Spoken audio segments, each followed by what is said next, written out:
Class 9 और 10 के science मतलब फिजिक्स, केमिस्ट्री और बायोलॉजी। बायोलॉजी के डायग्राम बिल्कुल समझ में नहीं आते हैं, केमिस्ट्री के रिएक्शन समझ में नहीं आते, याद बिल्कुल नहीं होता है, फिजिक्स के न्यूमेरिकल नहीं बनते, कॉन्सेप्ट बिल्कुल समझ में नहीं आता है, नहीं होता यार मुझसे। सो हेलो एवरीवन, मेरा नाम रुपेंद्र पटेल। तो आज का वीडियो का मोटिव है कि आप साइंस में कैसे अच्छे नंबर ला सकते हो, 100 आउट ऑफ 100 आप स्कोर कर सकते हो और आप अपने बोर्ड एग्जाम में अच्छा फोड़ सकते हो। तो सबसे पहला कंफ्यूजन है आपका फिजिक्स, केमिस्ट्री और बायोलॉजी के सर प्रॉब्लम्स बहुत आती है। फिजिक्स के न्यूमेरिकल्स नहीं बनते हैं, केमिस्ट्री के रिएक्शन याद नहीं होते, बायोलॉजी के डायग्राम समझ में नहीं आते हैं और बिल्कुल भी क्लियर नहीं हो पाता है। सबके साथ ऐसा होता है, कोई बड़ी बात नहीं है, हमारे साथ भी ऐसा होता था, आपके साथ भी हो रहा है, लेकिन डील करना आपको आना चाहिए।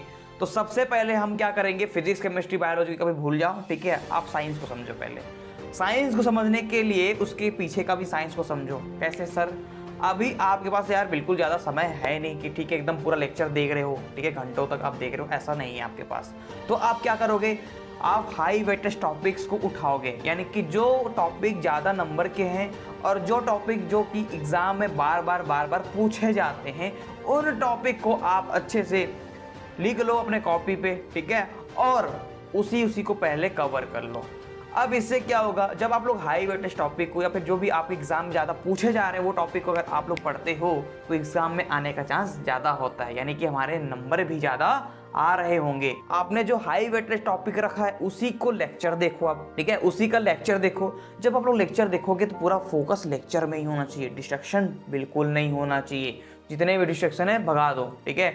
आसपास में भाई बहन खेल रहे होंगे, मारपीट के भगा दो भाई। मम्मी बोल रही शॉप के लिए जाने के लिए, बोलो मैं पढ़ रहा हूँ, सीधी सी बात। अगर आप सिंसियरली पढ़ोगे तो कोई डिस्टर्ब भी आपको नहीं करने वाला आपके घर में, ये रियलिटी है। लेकिन आप पढ़ते ढंग से नहीं हो, इसलिए आपको बोलते कि जा बेटा शॉप से कुछ शक्कर लेके आ, ठीक है, चीनी लेके आ, अपन को चाय पीनी है, ठीक है। तो इस प्रकार से आपको डिस्ट्रैक्शन आती ही मानता हूँ, लेकिन पूरा फोकस आपके पास होना चाहिए। अब पूरा फोकस आप लोग हाई वेटेज टॉपिक पे कर रहे हो, उसको कवर कर रहे हो, आप वन शॉट वीडियो देख रहे हो, पर्टिकुलर टॉपिक के वीडियो देख रहे हो समझने के लिए, तो पूरा फोकस तो होना ही चाहिए। साथ ही आपको एनसीईआरटी तो करना ही पड़ेगा, ठीक है, लेकिन उससे पहले आप नोट्स बना लो। अगर आपके पास टाइम है तो नोट्स बना लो, अगर समय नहीं है तो यार किसी और के नोट्स से भी पढ़ सकते हो, प्रिंटेड नोट्स ले सकते हो आप लोग, या तो आपके जो टॉपर भैया दीदी आसपास के होंगे उनसे आप बोरो कर लो, ठीक है, वहाँ से आप नोट्स से आप रेडी कर सकते हो, अपने कॉन्सेप्ट को, अपना पढ़ाई को अच्छे से कंटिन्यू कर सकते हो अगर टाइम नहीं है तो। लेकिन नोट्स खुद से बनाओ, ज़्यादा बेटर रहता है, लेकिन अगर टाइम नहीं हो तब की बात है वो। और साथ ही आप एनसीईआरटी के जो क्वेश्चंस होते हैं, चाहे आपका एग्जाम्पलर क्वेश्चन है, चाहे आपका इंटरेस्ट क्वेश्चन है, चाहे आपके बैक एक्सरसाइज का क्वेश्चन है, ठीक है, तो वो आपके 100% इंपॉर्टेंट होते हैं, क्योंकि 70% का नंबर जो है आपका, ठीक है, 70 नंबर के लगभग, यार 100 में बोलूँ तो 70 बोल सकते हो आप लोग। अगर आपका पेपर 80 का है तो मान लो आप 50 से 60 नंबर का, 50 से 60 नंबर का क्वेश्चन एज इट इज़ पूछा जाता है। कहाँ से? बैक एक्सरसाइज क्वेश्चन से, इंटरेस्ट क्वेश्चन से पूछा जाता है, यानी कि हम एनसीईआरटी को इसके बिल्कुल भी नहीं कर सकते। क्लियर है? आप वीडियो देखो, अच्छी बात है, रिवीजन करो, अच्छी बात, लेकिन आपको एनसीईआरटी बिल्कुल भी स्किप नहीं करनी है। तो एनसीईआरटी क्वेश्चन लगाने के बाद आपको करने होंगे previous year question. Previous year question बार बार रिपीट होते हैं, जो टॉपिक ज़्यादा पूछा जाता है वहां से आपका ग्रिप बनने वाला है, तो यहाँ से आप प्रीवियस ईयर क्वेश्चन लगाना चालू कर सकते हो। किसके बाद? पहले एनसीईआरटी, उसके बाद प्रीवियस ईयर क्वेश्चन साथ में लगाना है, ठीक है।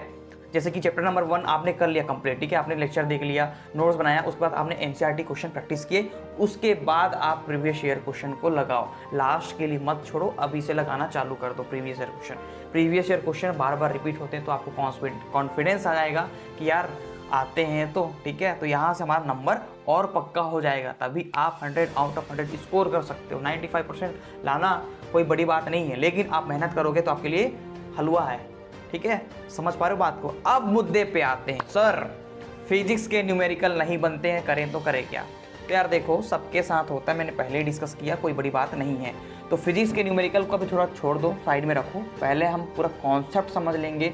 फॉर एग्जांपल रेजिस्टेंस होती है, ठीक है, मतलब रेजिस्टर एक टॉपिक होता है, उसको अच्छे से पहले क्लियर कर लो यार, होता क्या है, कैसे होता है, उसका फॉर्मूला क्या होते हैं, उसका कॉन्सेप्ट क्या है, डेफिनेशन क्या है, ग्राफ कैसे बनती है उसमें, ठीक है।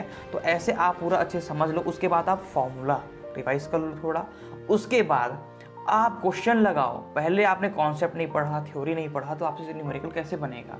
तो फिजिक्स के न्यूमेरिकल सॉल्व करने का टेक्निक पहला होता है कॉन्सेप्ट को समझना, अच्छे से कॉन्सेप्ट को समझ लो, तब जा करके आप न्यूमेरिकल लगाओ।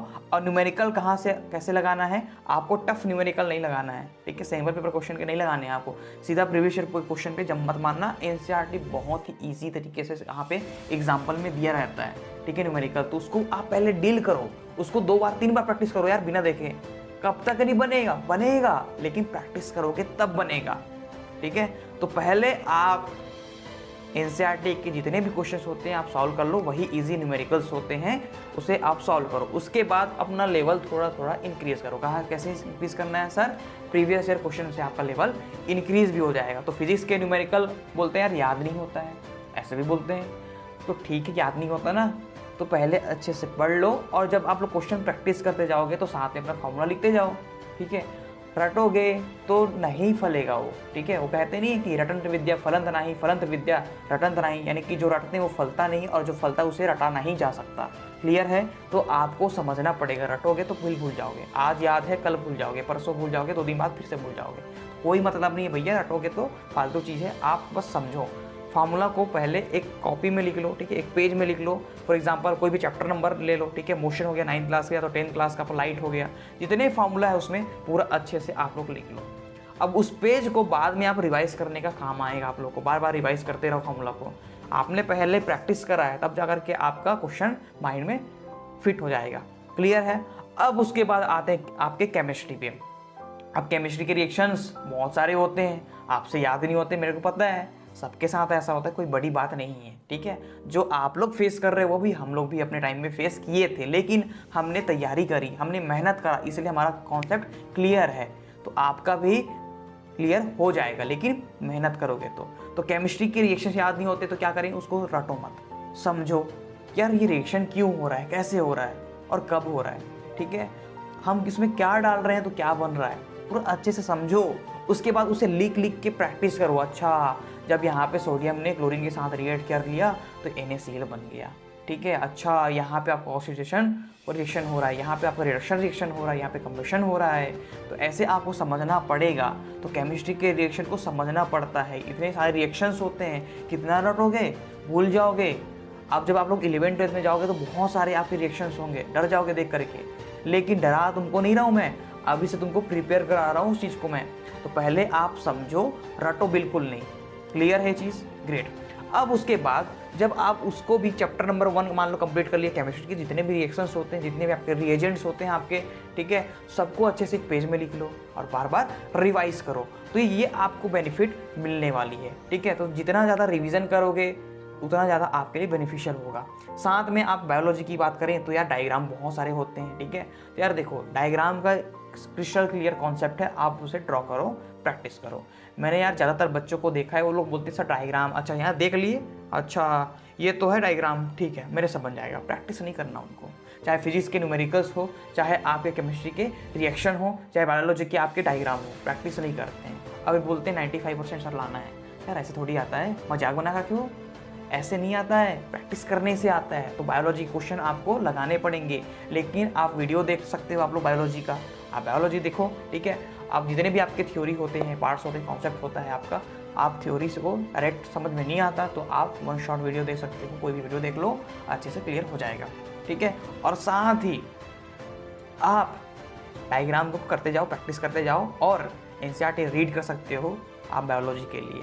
तो ये आपके कुछ टिप्स थे, ठीक है, जिसे हमने आप लोग को बता दिया। प्रीवियस ईयर क्वेश्चन सभी सब्जेक्ट के आपको लगाने होते हैं, तो ये आपको बेनिफिशियल होने वाली है। तो यार मैंने क्लास 9th के और 10th के पूरे साइंस के पूरा लेक्चर मैंने बना रखा है, डिस्क्रिप्शन में आपको मिल जाएगा, ठीक है, लिंक जा करके आप देख सकते हो। और जब आप लोग देखोगे तो सिर्फ देखते मत रहना, नोट्स भी ज़रूर बनाना, ठीक है।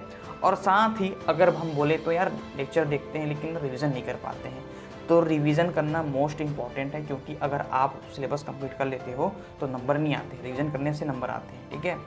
और आप रिवीजन करने जाओगे तो आपको अच्छे से करना है भाई, बस पेज नहीं पलटना है। मैंने यार रिवीजन के लिए भी एक वीडियो बहुत अच्छी बना रखी है, जा करके देखो, बहुत ही हेल्पफुल वीडियो है रिवीजन के लिए।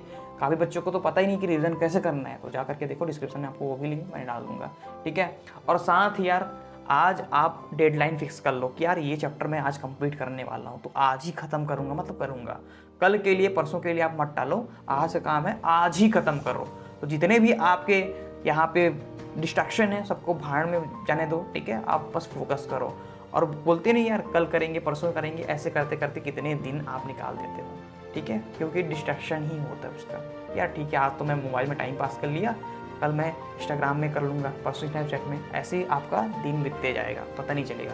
तो कल करे सो आज कर, आज करे सो अब, अभी का काम अभी करना है, कल के लिए मत टालो, अभी करो, जाओ अच्छे से पढ़ो, ठीक है। मिलते हैं अगले वीडियो में, तब तक keep learning and be discipline.